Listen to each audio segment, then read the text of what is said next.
नमस्कार प्रेक्षकांनो, सावळ्याची जणू सावली मालिकेच्या येणाऱ्या भागामध्ये आता जबरदस्त ट्विस्ट आपल्याला पाहावयास मिळणार आहे. आणि त्यामध्ये आता बेडरूममध्ये आणलेल्या सावलीला जेव्हा आता सारंग बघतो त्याच वेळेस आता सावलीला खूप ताप भरलेला असतो. सारंग सावलीचा ताप चेक करतो तर 101 ताप असल्यामुळे सारंग आता सावलीला तिथेच आराम करायला आता बेडवरती झोपवतो. इकडे आता सगळेजण नाश्त्यासाठी जमलेले असतात, पण सावली मात्र आली नसल्यामुळे तेवढ्यात आता तिलोत्तमाच्या ते लक्षात येते. तिलोत्तमा म्हणते की तुमच्या पुढे पुढे करणारी कुठेही ती मुलगी, आणि आता काय तिने नवऱ्याला आपल्या ताब्यात घेतलं ना, तेव्हा आता कशाला पुढे पुढे करील ती. सारंग, नील, ऐश्वर्या सगळेजण आता तिलोत्तमाचे ते बोलणे ऐकतात. आणि त्यानंतर आता तिलोत्तमा म्हणते, हो ना सारंग, आता त्या मुलीचा हेतू बरोबर साध्य झाला आहे आणि आता ती फक्त आराम करणार नाही का. तेवढ्यात आता ऐश्वर्या म्हणते की पण सावली ही ताराची असिस्टंट होती आणि ताराच्या गाण्याचा कार्यक्रम होता, त्यावेळेस ती सावली स्विमिंग टँककडे काय करत होती. आणि ऐश्वर्या म्हणते की जर ताराचा कार्यक्रम होता, ताराचा जर कार्यक्रम झाला असता तर ताराचं कौतुक झालं असतं आणि सगळ्यांनी ताराचं कौतुक केल्यामुळे या मुलीचा मोठेपणा आता कमी झाला असता. आणि त्यामुळे हिने हे सगळं घडून आणल्याचे ऐश्वर्या बोलताच आता सोहम म्हणतो की अगं काय बोलतेस तू ऐश्वर्या वहिनी, ताराचा जीव सावली वहिनीने वाचवला आहे. ऐश्वर्या म्हणते की पण त्यावेळेस ती स्विमिंग टँककडे काय करत होती. आणि त्यानंतर आता ऐश्वर्या म्हणते की सावलीला पोहता येत होतं तरीसुद्धा मग ती ओरडत का होती, वाचवण्यासाठी धडपडत का होती. याचा अर्थ ती स्टंटबाजी करत होती आणि आता नाटक करत होती का.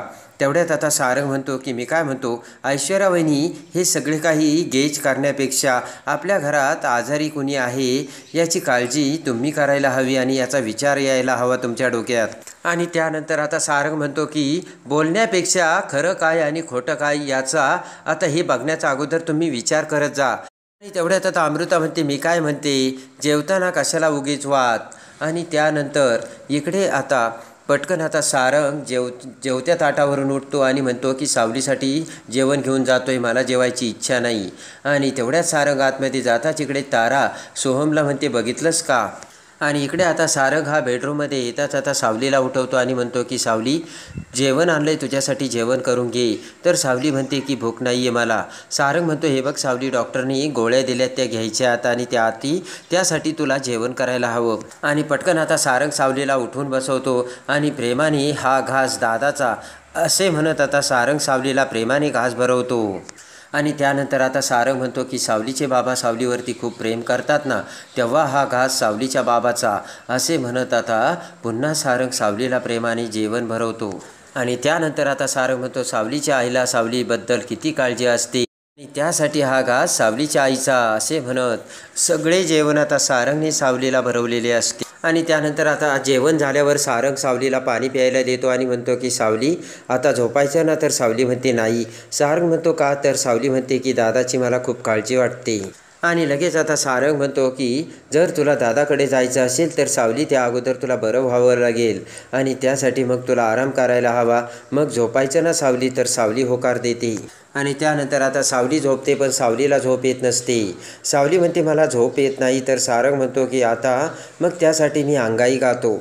आणि लगेच आता सारंग म्हणतो की माझे माहेर पंढरी, माझे सासर पंढरी. तर सावली ही गालातल्या गालात सारंगकडे बघत हसू लागते. आणि त्यानंतर आता सारंग सावलीकडे बघतो, सावली हसत असते. तर सारंग म्हणतो मला माहिती आहे तारा मॅडमसाठी तू काम करतेस, पण मलासुद्धा गाता येतं.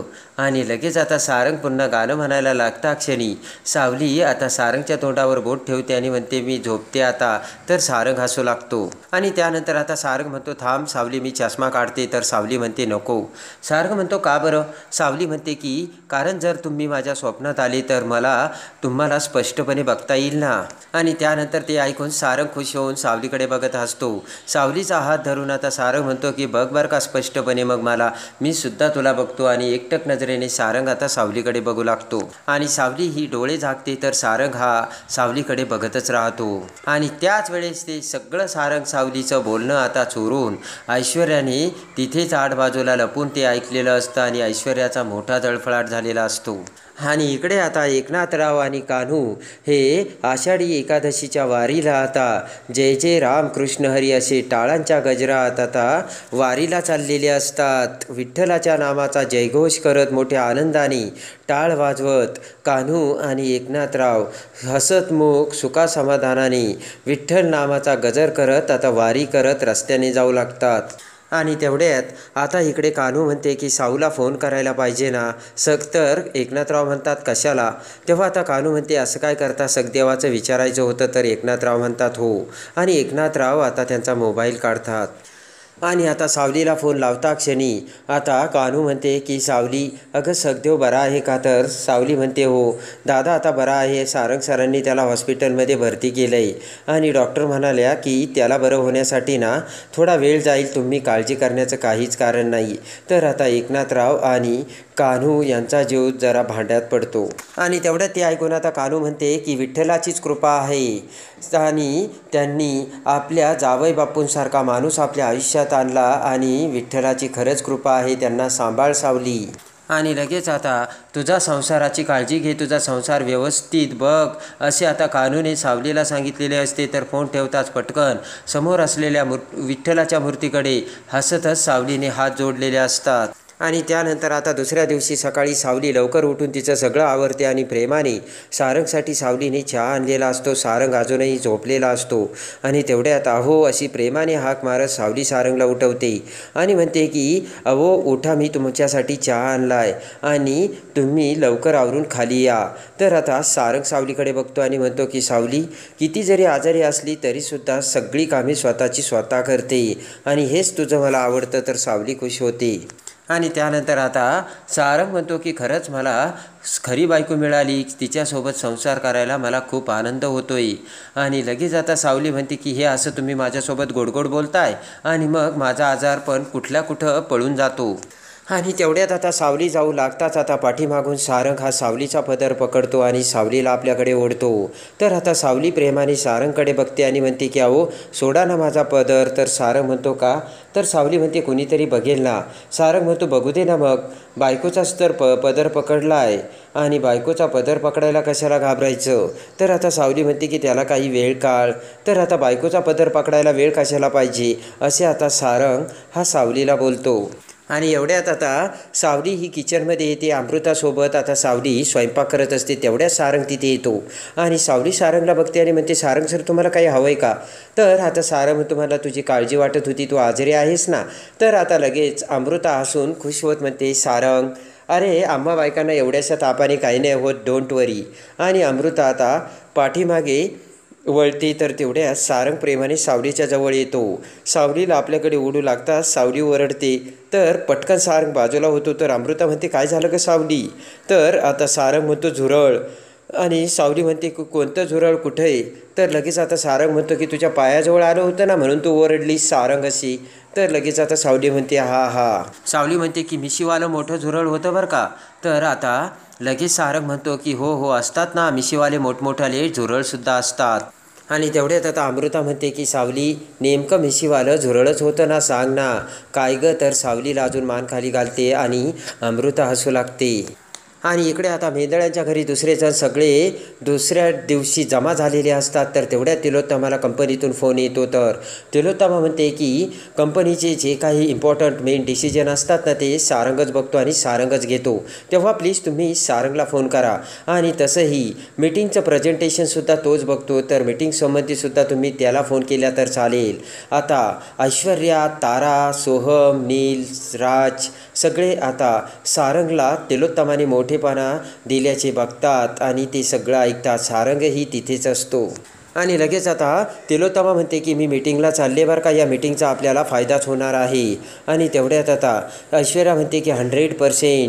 आणि मॉम तुम्ही तिकडे चालले ना, तिकडे तुम्हाला सुरेश भांबळ नावाचा एक गृहस्थ भेटेन. ऐश्वर्या म्हणते त्यांनी तुमची सगळी अरेंजमेंट केली आणि बाकीची डिटेल्ससुद्धा ते तुम्हाला देतील. तिलोत्तमा म्हणते की हे बघ ऐश्वर्या तू हे सगळं हँडल करते ना म्हणजे सगळं व्यवस्थितच पार पाडेल मला खात्री आहे. आणि आता तिलोत्तमा म्हणते की आम्ही नसताना तू घरसुद्धा उत्तम हँडल करशील मला खात्री आहे. आणि लगेच आता तिलोत्तमा सगळ्यांकडे बघत म्हणते की चला मग निघू का आम्ही. चंद्रकांतराव आता म्हणतात की बाय. आणि तिलोत्तमा चंद्रकांतराव आता कंपनीच्या कामासाठी आउट ऑफ चाललेले असतात. आणि तेवढ्यात आता तिलोत्तमा आणि चंद्रकांतराव निघून जाता क्षणी लगेच सगळेजण जाऊ लागताच आता सोहम 1 मिनिट असे म्हणत सगळ्यांना थांबवतो आणि म्हणतो की माझ्या भावांनो आणि वहिन्यांनो आणि तारा, तुमच्यासाठी एक आनंदाची बातमी आहे. सोहम म्हणतो की आपल्या सगळ्यांसाठी एक महत्त्वाची माहिती आहे. तर आता सारंग म्हणतो की जर महत्त्वाची नसेल तर बुक्का. तर तेवढ्यात आता सोहम म्हणतो की आपल्यासाठी तर खूप महत्त्वाची आहे. सगळेजण आता सोहमकडे बघतात.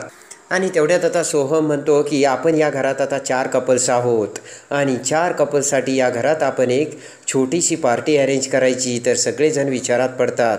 आणि लगेच आता सोहम म्हणतो की आणि ते सगळे अरेंजमेंट कोण करणार आहे माहिती आहे का? आपला बबलू. तर आता सारंग म्हणतो की आयडिया तर चांगली आहे. आणि लगेच आता सोहम म्हणतो की त्या निमित्ताने हनीमूनसुद्धा होऊन जाईल. आणि लगेच आता सोहम म्हणतो की असं व्हायला नको की त्या निमित्ताने आपण हनीमून सेलिब्रेट नाही करू शकणार. तर आता सारंग म्हणतो की हा बरोबर आहे. आणि लगेच आता सारंग म्हणतो की सोहम ही तुझी आयडिया चांगली आहे बरं का.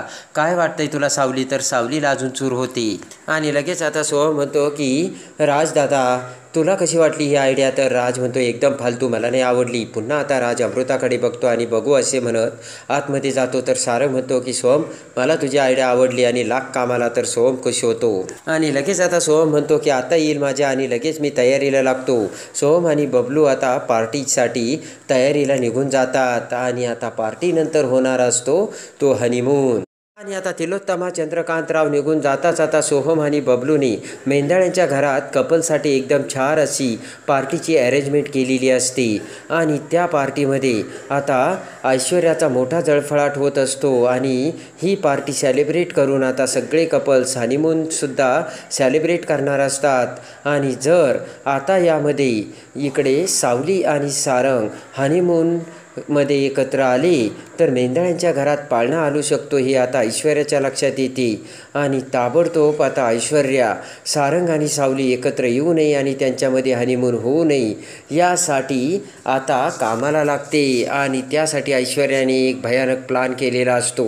आणि आता त्या प्लानमध्ये आता हनीमूनमध्ये सारंग आणि सावली एकत्र येऊ नये म्हणून आता ऐश्वर्या ही आता कोणता डाव खेळते तर त्यामध्ये आता सारंग आणि सावली ऐश्वर्याचा डाव हाणून पाडत प्रेमाने कसे एकत्र येऊन हनीमून साजरा करतात. आणि मेंढाळ्यांच्या घरात पाळणा हलवण्यासाठी पहिली पायरी आता सारंग आणि सावली कशी पार करतात हे बघण्यासाठी आणि सावळ्याची जणू सावली मालिकेच्या डेली अपडेटसाठी बेल नोटिफिकेशनवर क्लिक करून आपल्या चॅनलला लाईक करा, सबस्क्राईब करा.